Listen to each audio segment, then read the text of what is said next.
Hi, and welcome to our new show, Exotic Animal Kingdom, a program geared toward introducing animals to the young and old. In today's show, our young but experienced guest will introduce us to the fantastic world of bearded dragons. Welcome, Joshua. Thank you very much.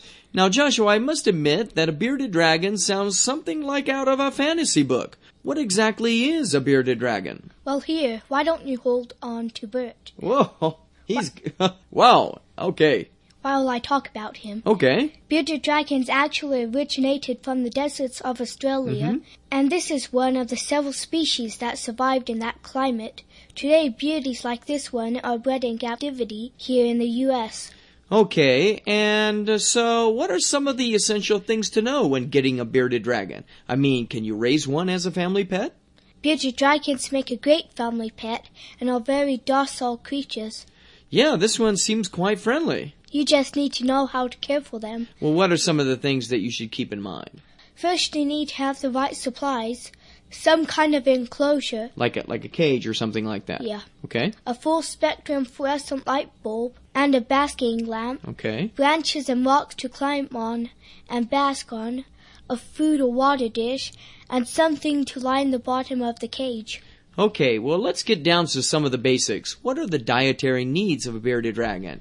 It sounds like a very carnivorous beast. Perhaps they eat fiery Mexican tacos or something like that. No, bearded dragons are omnivores. Now, omnivores, what exactly is that? Creatures that eat insects, vegetables, and greens, the leafy parts of plants and their stems. Okay, you mean like, for example, carrots or something like that? Yeah. Okay. Young dragons like Bert can be fed small crickets twice a day, along with some greens and shredded vegetables. Okay. And then as your dragon grows, you can increase the amount of greens and vegetables. Okay. And you can also dust the vegetables and insects with the calcium supplement to promote bone growth. Okay, and what about water? What kind of needs do they have for that? Well, since bearded dragons traditionally live in arid regions, they obtain most of their water naturally from what they eat.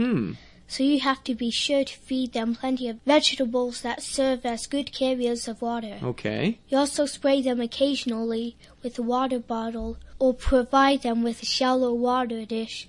Whatever you do, be sure to keep the cage dry. Okay. Or else mold and bacteria can grow that could make your dragon sick. Okay, and finally you mentioned about lighting earlier. What do you need exactly to keep your beardie happy and healthy? Having a full spectrum light and basking lamp are pretty key to raising healthy beardies.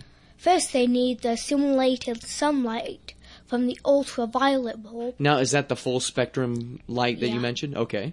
To absorb rays, vital to the production of certain vitamins, and the high body temperatures of a basking light to aid in the digestive process. Now, what kind of temperatures are you referring to when you talk about the basking area? Like 90 to 100 degrees. Okay, and I don't think they need suntan lotion, right? No. Okay. So perhaps then I could put my beardie in an aquarium and just set him by the window, which gets direct sunlight. Would that work? Well, actually, you can even take him outside 2 or 3 times a week in the direct sunlight. However, putting them in a glass aquarium with exposure to sunlight won't be viewed as a replacement for direct light or UV bulb because of the glass only filters out the sunlight they need. Wow, I didn't know there was so much to know about raising a pet like that. Well, thanks very much for joining us today, Joshua. My pleasure.